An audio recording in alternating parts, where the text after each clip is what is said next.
Snap Studios. NPR's Throughline podcast sort of feels like stepping into a time machine. Each episode, our Peabody Award-winning show travels beyond the headlines to answer the question, how did we get here? Listen to one of Apple's favorite podcasts of 2024 by searching for Throughline on Apple Podcasts or on your favorite podcast app. This message is brought to you by Apple Card. Apple Card is everything a credit card should be. It's easy to manage, built to be secure, and gives users up to 3% daily cash back on every purchase. The best part about Apple Card is applying is quick and easy. Apply in the Wallet app on iPhone and see your credit limit offer in minutes.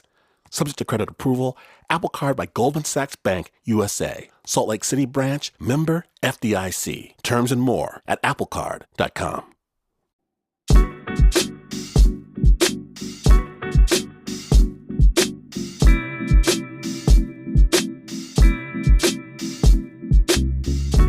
Okay, so the very first thing you have to understand about Japanese society is if you want to live there, that this is a gift-giving culture.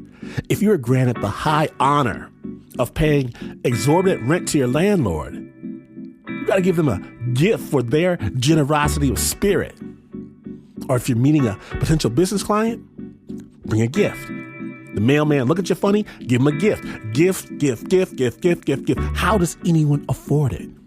Do you buy a nicely packaged gift for every day of the week? No, my friends, that is a rookie mistake, a costly mistake. What you do is you re-gift the gift someone gave you. That's right, you just snip out the personalized card and pass it on. You're good to go. Get and give, stick and jab. Everybody does it. But these Valentine marketers, they're always one step ahead. They know what all the Romeos and Juliets will do. Get the present from one, pass it to the next. So they set up this diabolical plan. They make Valentine's Day just for the fellas. That's right. Women and only women must give dark chocolate to the men in their lives. Boyfriends, husbands, sure, but coworkers, bosses, dog walkers, the whole bit. And what do the women get in return? They get Jack. That's what they get. It's a pretty good deal for the dudes, but the ladies aren't having it. They invent a brand new holiday, Marshmallow Day, or White Day. It's March 14th, where the dudes are obligated to get something for the women. And if you think you're slick, no, you can't just take the dark chocolate you got a month earlier and pass it on to the females on your wish list. No. The rules clearly state it has to be white. Like white marshmallow covered in white chocolate with a white gold box white. This way, they thwart the regifting before it even begins. Curses. And nobody sells cheap stuff. No way. You can't find it. Only big, expensive boxes of hand dipped, white gold dusted, whatever. And if you're, me, and you're looking for love, but you just started your new job and you're broke, well, you've got some decisions to make. Pay rent or get white chocolate. Food to eat or white chocolate. You can't afford to play a numbers game. You can only get one box. Better make it count. But who are you going to give it to? Anyone who doesn't get a box is going to be ticked, angry. Might as well cross them off the list right now. And right when you're standing on the corner, contemplating your next move, you hear the beep, beep. Look up and see Noriko. Beautiful, kind, magnetic Noriko stops her car just to say hello. Noriko. And here you are holding a box of chocolate. Glenn-kun, 誰のチョコレート? Glenn, whose chocolate is that? あんたのもちろん. What you mean? I've been looking for you everywhere. And you hand over the prize box. Arigatou gozaimasu. She takes your box, your exquisitely wrapped chocolate, and throws it in the back seat on top of a pile of other white boxes. Johnny, bye-bye.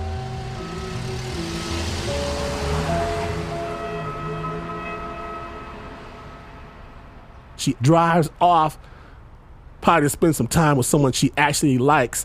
And here you are. Here I am. Standing there. Stupid, empty-handed. Knowing that it's going to be a very long year.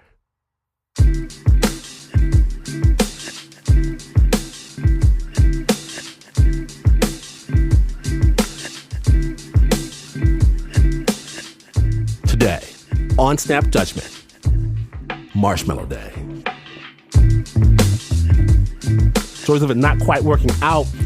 My name is in Washington. Nobody even likes white chocolate. When you're listening to Snap Judgment.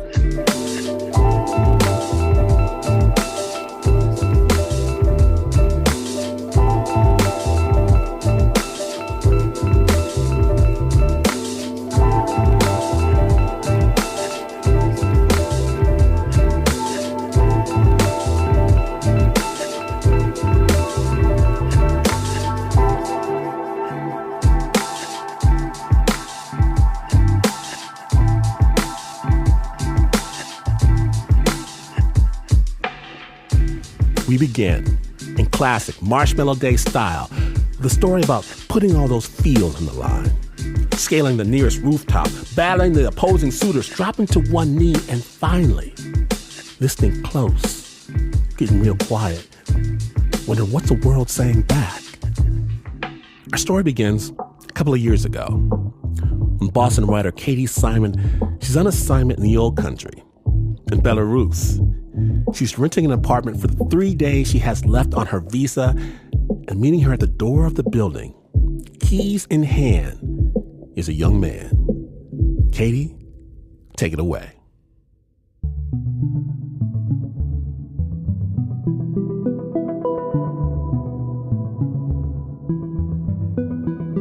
He introduces himself. His name is Barys, and we go in together. It's very old and dark, and like litter is everywhere, and I'm like, what is happening? We walk into an elevator.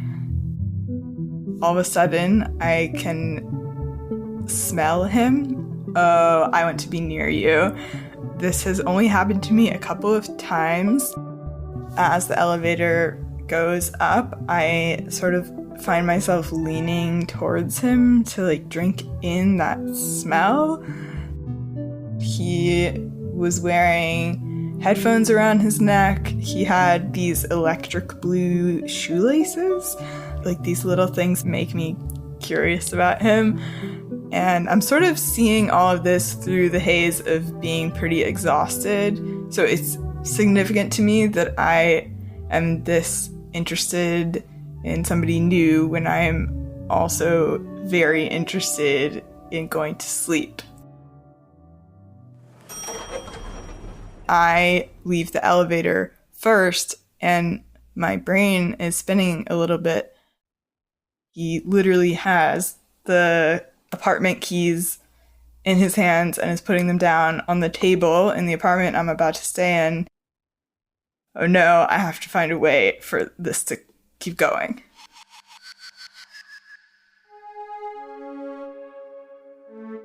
I look up at Barys and I see he's trying to find a way to say goodbye. Instead, he asks if I would like to go on a walk with him. It feels kind of magical. That's when we exchange numbers. Barys leaves and I touch the keys he's left there, and they're still warm from his hands. As I'm grocery shopping, I'm checking my phone. And as I'm unpacking the groceries, I'm checking my phone. As I'm getting ready to go to bed, I'm checking my phone. Yeah, I'm feeling very antsy, waiting for this text to come. There might be some cultural differences here. And I text him, do you want to go on a walk with me? And he pretty quickly responds like, sure. I feel absolutely giddy. My head is spinning like, thinking about the future. Move here for a few months, teach English, travel writing, demand coming back. I can find excuses to just like keep coming back to see this person that I have yet to spend more than a few minutes with. He takes me on paddle boats through the main river to the city. We start talking about books. I really love a guy who reads and like checks that box, so that's perfect. He takes me to a small amusement park and we get on a Ferris wheel, and this he seems pretty excited about. We are also locked in together on this 2-person seat. I sort of can find excuses to like knock our knees together or like nudge him, and that's fun. If I turn to look at him, I find that he's always looking right back, like he was waiting for me almost to make that connection. We went to get picnic food, and then for everything he picked out, he held it up to me and said, "Do you like this?" And I said, "I don't know." And then he would explain what it was, and then we ended up with this picnic that we would both like. Looking back on this day with Barys, I saw the whole old town. We went on a Ferris wheel and paddle boat and had a picnic in an historical park, and he has made this trip so much more alive than it would have been possible if I were alone. I mentioned that it's late and we should probably head back, and he says, "Okay, but is it okay if I come over later?" In the night, Barys rings the bell to come into my apartment, and it isn't long before we're kissing on the floor. In my head, I'm like, oh, this is like amazing kissing. We move into the bed and we begin having sex, and I'm like, oh, this is the best sex of my life. I should be really sleepy and tired, and it's like 5 a.m, but instead we just keep talking. Eventually he leaves because he has things to do. The next day, I just clean up the apartment and get ready to go, and then there's a knock on the door, and it's him. I am totally infatuated with this guy, and I am leaving the country in a few hours. I have never been so aware of the passing of each minute. It feels like a countdown. He says, "We will never see each other again." In my head, I'm just like, I disagree strongly. There isn't time anyways. I already have a car to the airport waiting. I hug him goodbye and get in the car. While in Belarus, I have only had one night of very restless sleep. Other than that, it's been a couple hours here and there. That is the first red flag to me that something might be going on beyond just falling very quickly, very hard for someone new. Having so little sleep can be a trigger for me.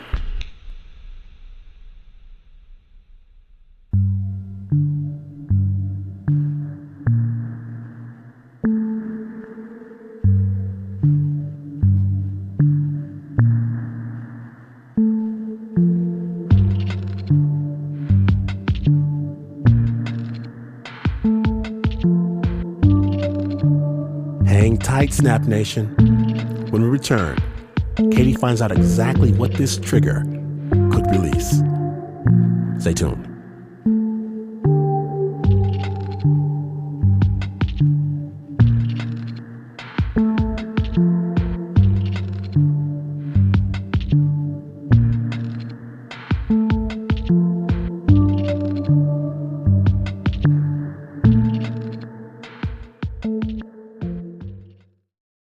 Snap Judgment is brought to you by Progressive Insurance. Do you ever find yourself playing the budgeting game? Well, with the Name Your Price tool from Progressive, you can find options that fit your budget and potentially lower your bills. Try it at Progressive.com. Progressive Casualty Insurance Company and affiliates. Price and coverage match limited by state law. Not available in all states. They say that money can't buy happiness. And that might be true, but I know from my own life, being broke is stressful. And Acorns is a financial wellness app that helps you take control of your money with simple tools that make it easy to start saving and investing for your future. You don't need to be an expert. Acorns will recommend a diversified portfolio that matches you and your money goals. You don't need to be rich. Acorns lets you get started with the spare money you've got right now, even if all you got is spare change. For me, I need automatic. I need set it and forget it. And that's what Acorns does. It meets you where you are. Ready to take control of your money? Sign up now and join the over 13 million all-time customers who've already saved and invested over $22 billion with Acorns. Head to acorns.com/snap or download the Acorns app to get started. Paid client endorsement. Compensation provides incentive to positively promote Acorns. Tier 1 compensation provided. Investing involves risk. Acorns Advisors, LLC, an SEC-registered investment advisor. View important disclosures at acorns.com/snap.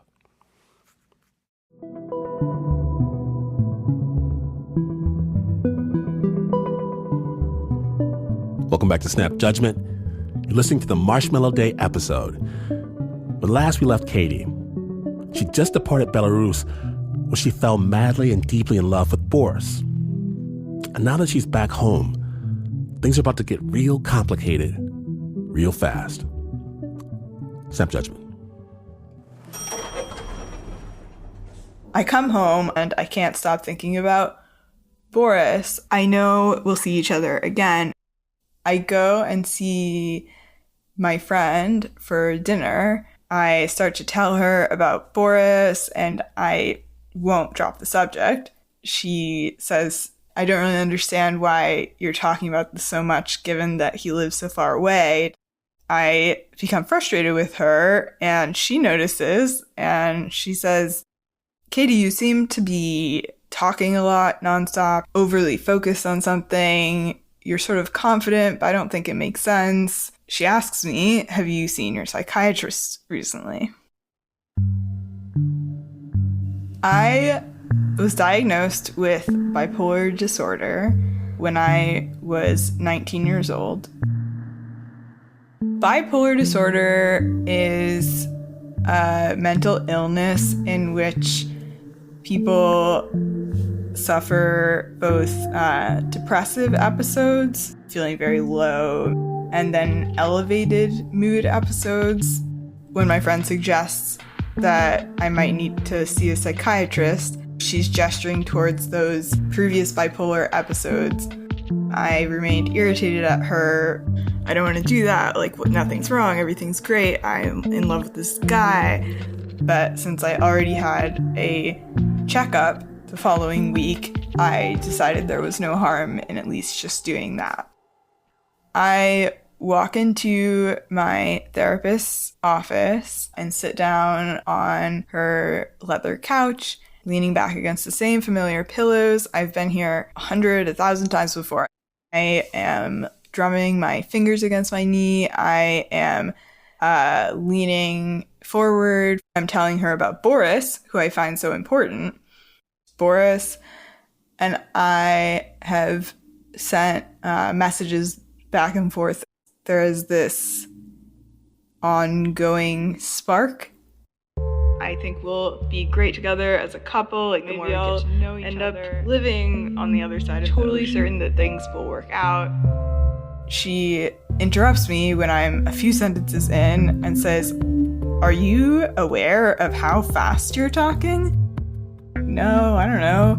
And sort of shrug it off and try to launch back into my explanation about Barys.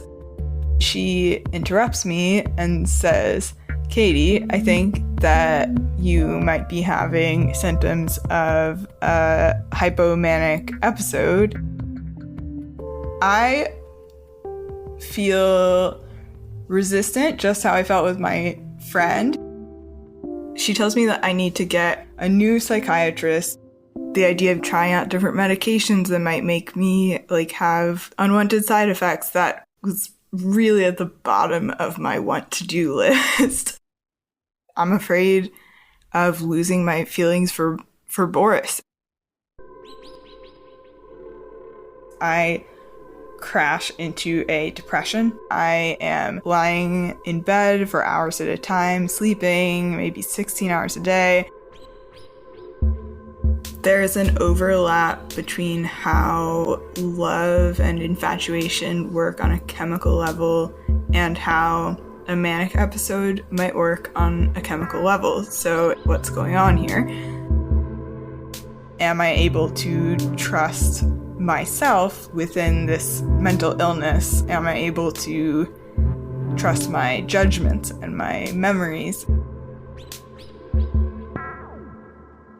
The next time he messages, I look at the phone and I don't respond. I don't respond to him for many weeks, the longest we have gone without talking. And even as I come out of the depression, I'm still hesitant to restart communication because I'm very confused. I'm in my normal self, and my roommate has to go to London for work. We end up going together. Well, what do I have to lose? I message him. I'm in England. Do you want me to visit for the weekend?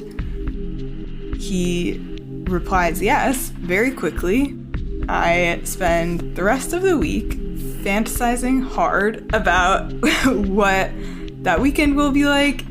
I'm very much looking forward to just touching him as if to prove he has existed all this time. I'm worried that I might have been affected by my manic state and that some of my feelings for him might not have been or be real. Our messages are really brief. I'm just not quite sure what to expect. What if he's a different person than I thought? I'm standing in basically a snowbank because it was February in Minsk, maybe for 10 minutes, 15 minutes, messaging Barys. I'm full of a lot of questions about what's about to happen, and I look up and he's there. He walks towards me while it is snowing very lightly, and it seems like another kind of imagined dream Barys. I know just by looking at him walking towards me, grinning in the particular way that Barys grins, that I was not wrong before to be so infatuated with him, to fall in love with him, that I was not wrong to think about him so much or to try to talk about him all the time to my friends. I feel like I am in the exact right place at the right time. Barys walks up to me and hugs me in a sort of bear hug. I am a lot shorter than him. It feels very safe, sort of like a promise almost. The thing that I really notice is that he still smells the same, this sort of irresistible way. That was not something I made up in an elevator the first time we met. I'm really looking forward to going back to the apartment. When we get there, he tells me he is busy the rest of the day can he leave his backpack here and I can just rest and then we'll meet up later. And I say, oh, well, it's true. I didn't sleep much. I should sleep, unlike last time. So I sleep for many hours. The next day, which is halfway through my visit, he doesn't come back. Finally, he does come over. He sits down. I ask him what's going on. He says, I'm sorry that I've been so busy. I'm happy to be friends, but I don't actually want to have any kind of relationship with you. At first, I think he's joking.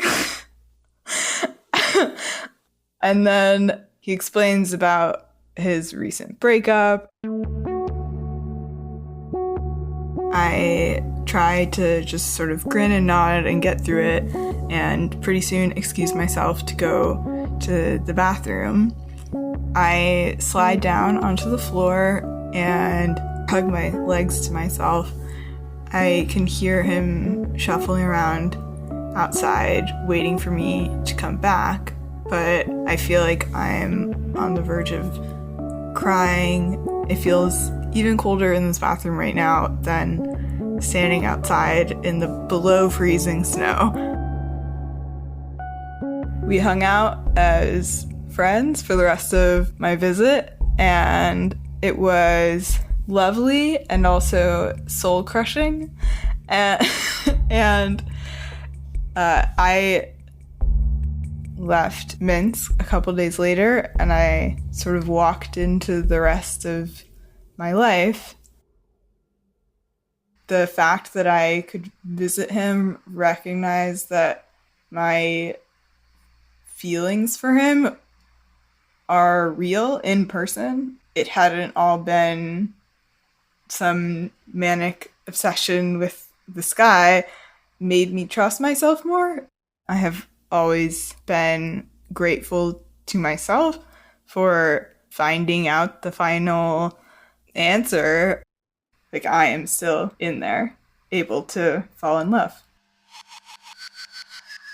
The experience I had with Barys was definitely one of learning a little more to take treatment seriously, and in the process of doing that, in the early days of the pandemic, at a peer support group for people with depression and mood disorders, I met Michael.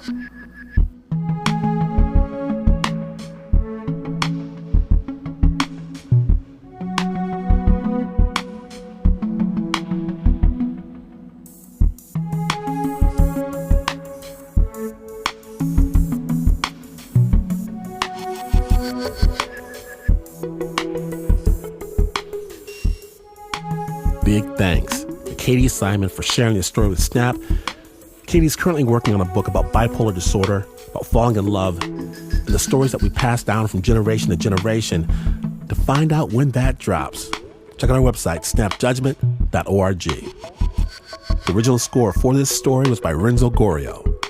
It was produced by Regina Bediako.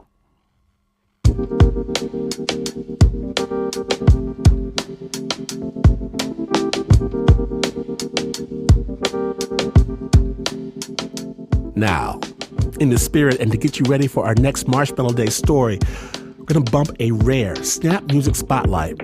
An Oakland artist we're big fans of here at the Snap. His name is Ovrkast, with the song Love Somebody.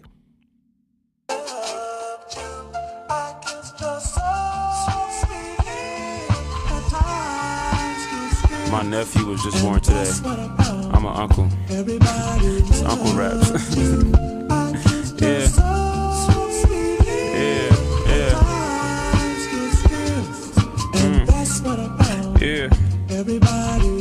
Yo, don't you know that you are loved?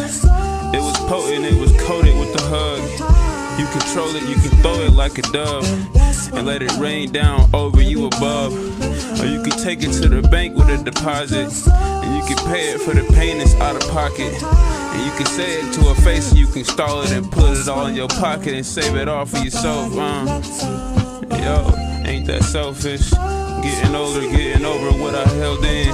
Family from the coast to where where I kept it. Drinking from the faucet I had bottled in the kitchen. I'm sorry for the switching from the happy to the sad. I got problems still to visit, and I ain't get the picture. Yo, I ain't get the memo. I was crying trying to fix it. Yeah, I was crying trying to fix it. Yo, but at least I can admit it. Yo, it's been a minute. Yo, but at least I can admit it. Yeah, yeah.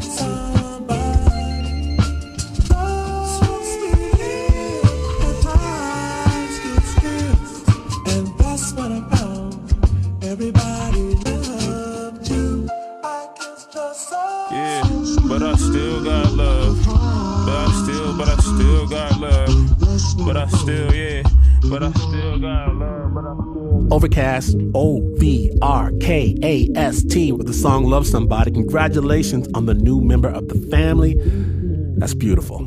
We're sending big love to you from everyone here at The Snap. Ovrkast's latest album, it's out now. We're going to have a link on our website, snapjudgment.org. I still got love.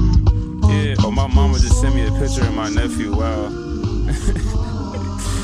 Yeah, that's crazy.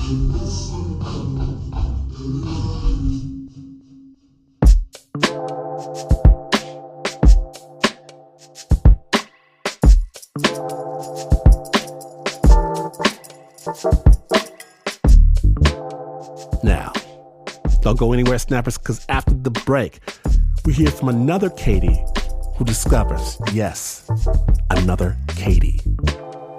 Stay tuned.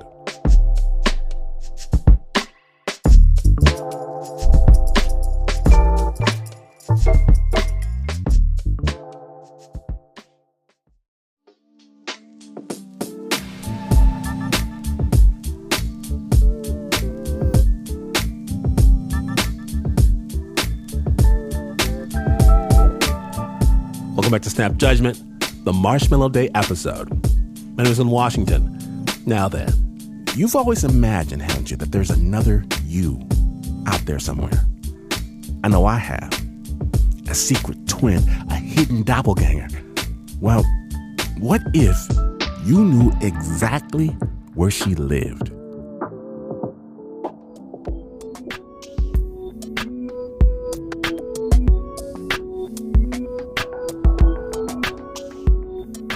So this is a story about Katie Crouch. I liked my name growing up. I liked the name Katie. Katie Crouch was my grandmother's name, so that was the first other Katie Crouch that I knew. So soon after college, I think I was Googling my name, and I came across Katie Crouch, who had graduated from college the same year I did, and she was my same age. And so I just remember making a mental note that another Katie Crouch existed out there. And then a couple years later, Katie went to a friend's wedding in Miami.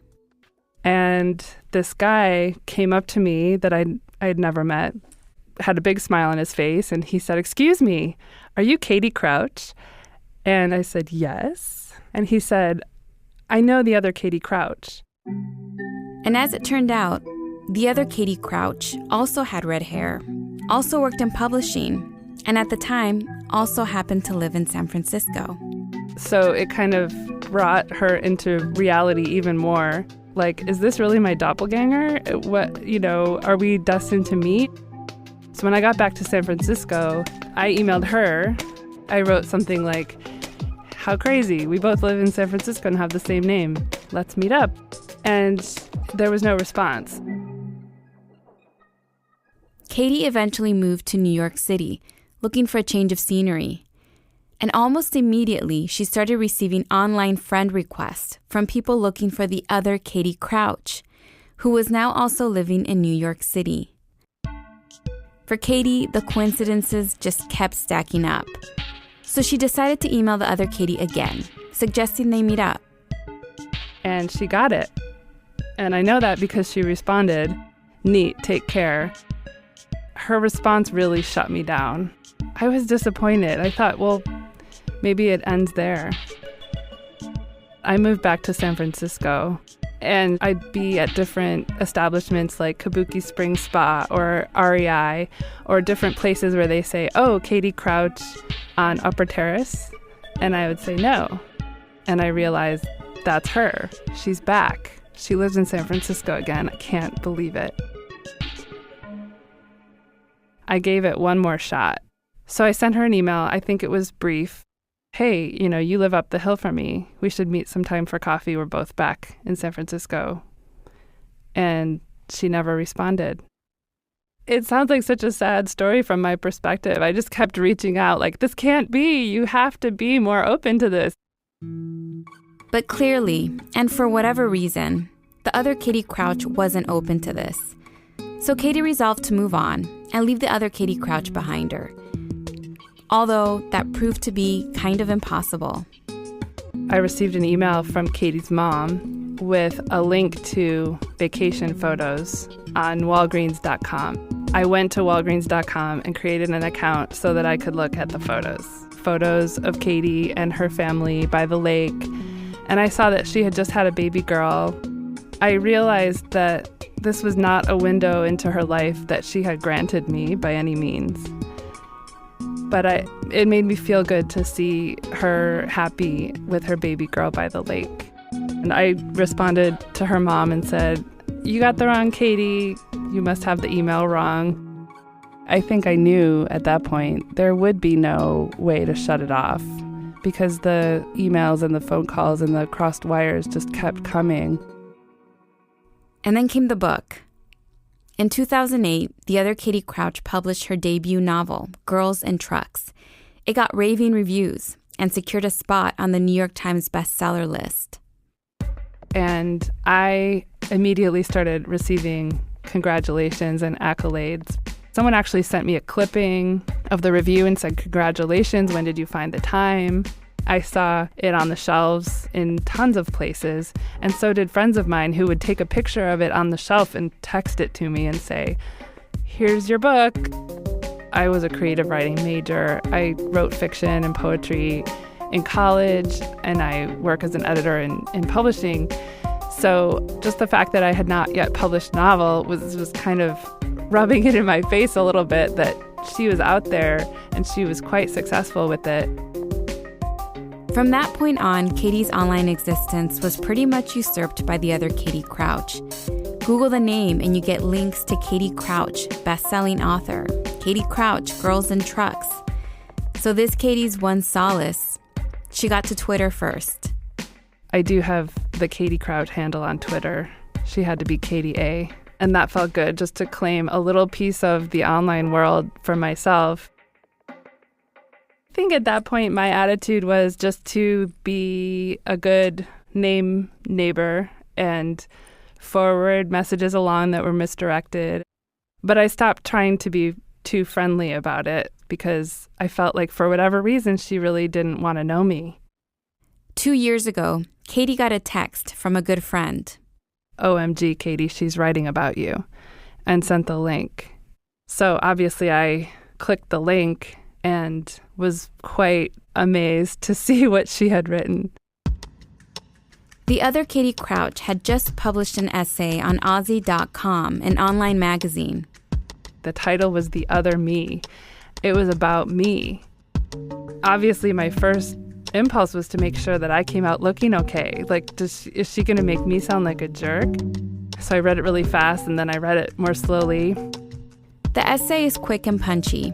In just under 800 words, the other Katie lists a series of misencounters, like going to the video store and learning Katie had rented DVDs on her account, and the time Katie took 2 of her prepaid yoga classes.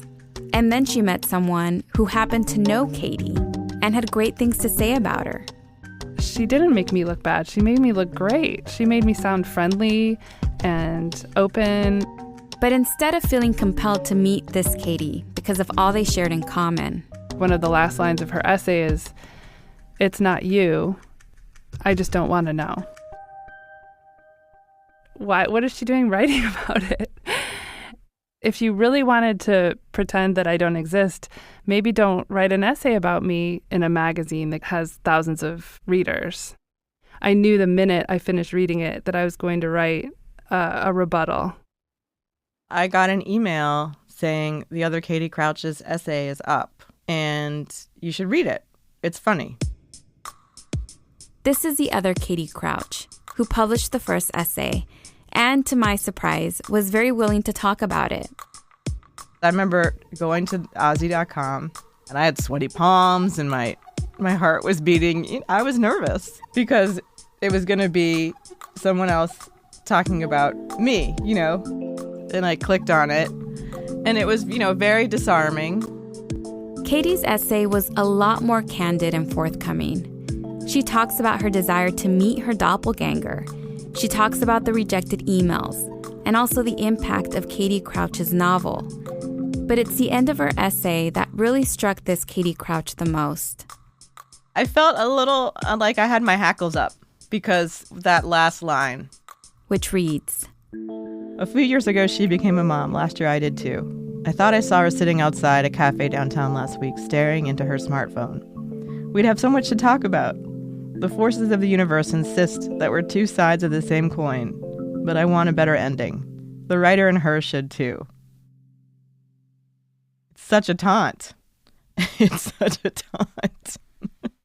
She definitely put me in my place. Yeah, I felt a little bit chastised. I did reach out. I was sitting at work and my phone popped up with a notification and said, Katie Crouch wants to be friends on Facebook, which, as you can imagine, is kind of a trip when your name is Katie Crouch. It's like confusing. What's happening? And I realized it was her. And this is shocking because being friends on Facebook is pretty much the opposite of ignoring someone. Facebook is sort of the perfect non-reach out, reach out. It's like so easy. You just click a button and say, hey, and then I kind of covered my bases that way, I felt. I Facebook messaged her saying, thanks for writing the essay. It was a great essay. Did she respond to your message? Yeah, in a equally, cool way, in a diplomatic, non-personal way. I loved your essay too. Yeah, I responded briefly because by now I'm feeling kind of burned. I accepted her friend request. I was like, let's just get used to that and then see what happens next.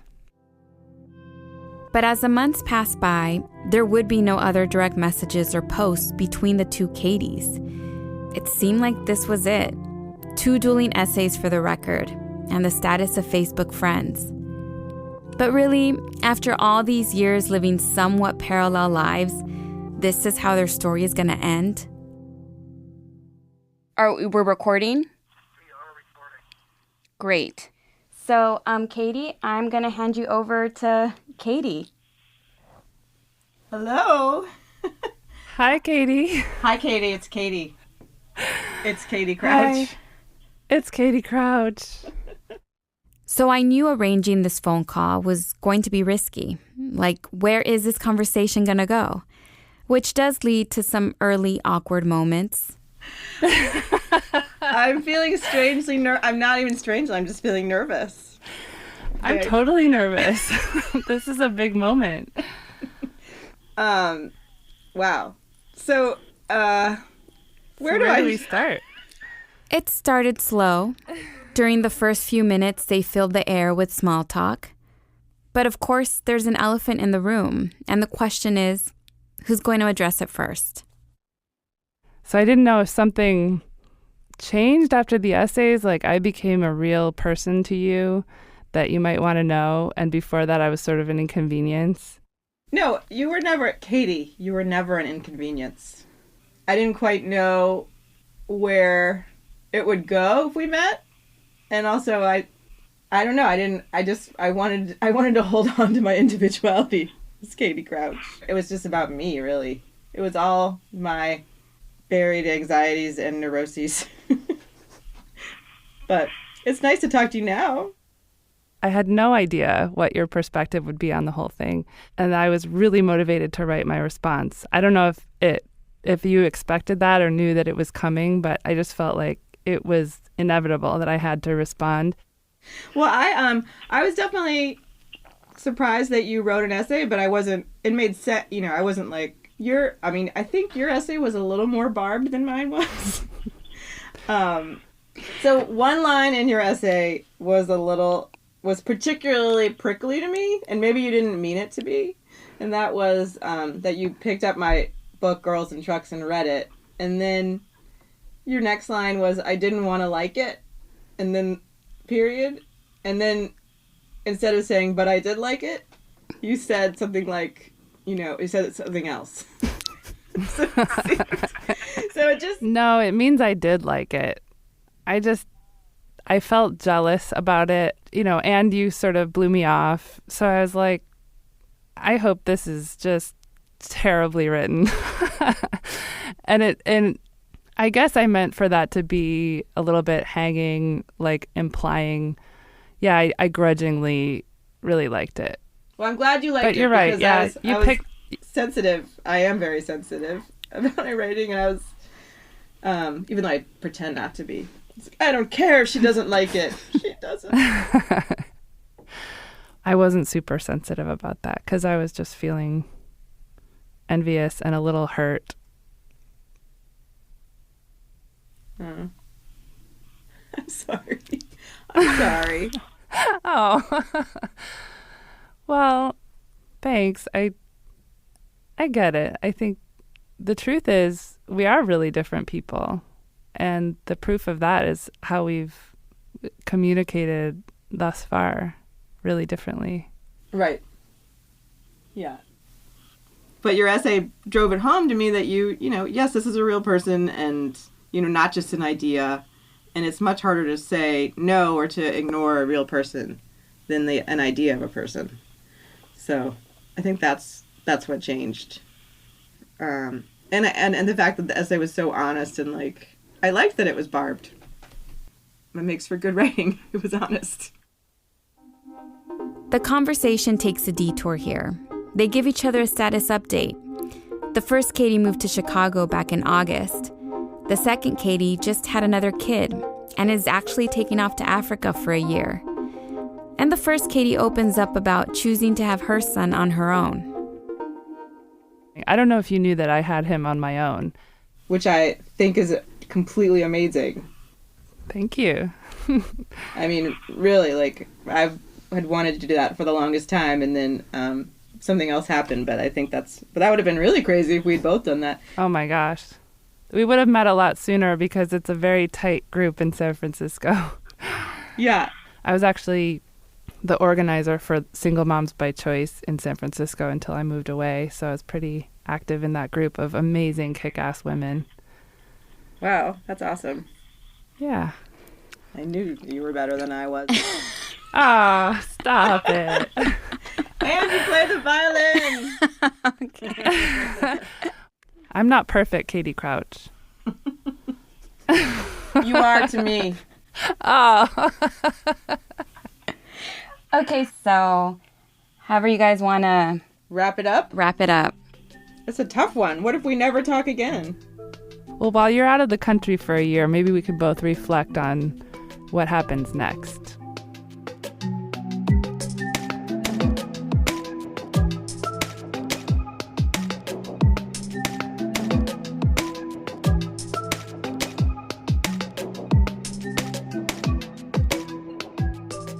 A very big thank you to Katie Crouch and to Katie Crouch for sharing their story.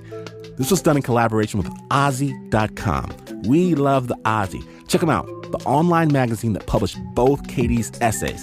We'll have links to both at snapjudgment.org. Katie Crouch works for an educational publisher. She raises a toddler on her own and writes a blog, thesolomamaproject.com. While Katie Crouch, the New York Times bestselling novelist, she's currently working on a thriller about doppelgangers. Not really. Maybe. The original score for that story was by Renzo Gorrio. It was produced by the one and the only one, Nancy Lopez, because there are no other Nancy Lopez's up in this piece.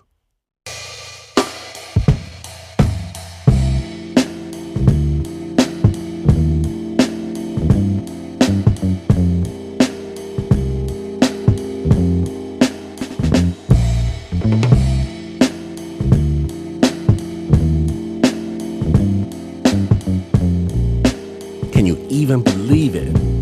Look at what we've come through together. If you missed even a moment of today's show, if you're lonely or afraid, subscribe to the amazing Snap Judgment podcast. It might not fix all your problems, but it won't make them worse. The Snap Judgment Podcast, get them wherever you get your podcasts. And if you want to hear the real deal, the dirt, the dish, follow me on Twitter, on Facebook, Instagram. Don't miss a beat. It's snapjudgment.org.